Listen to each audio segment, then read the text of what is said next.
Varför är kultur och kreativa branscher viktiga för Sverige?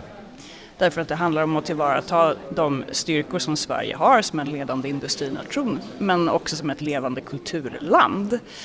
Och vi har fantastiska styrkor att bygga vidare på, där de kulturella och kreativa branscherna också tror vi har en fantastisk potential att verkligen skapa framtida exportsuccéer.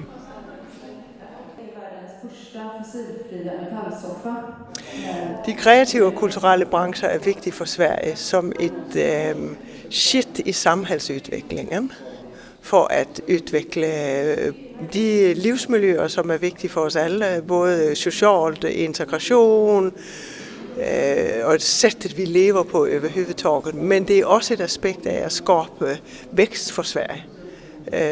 Og det er jo ikke bare vækst i Sverige, men det er jo også set ud fra et eksportperspektiv, bliver det rigtig, rigtig vigtigt, at vi promoverer svensk design på et sæt, som når ud i verden, og vi har mulighederne.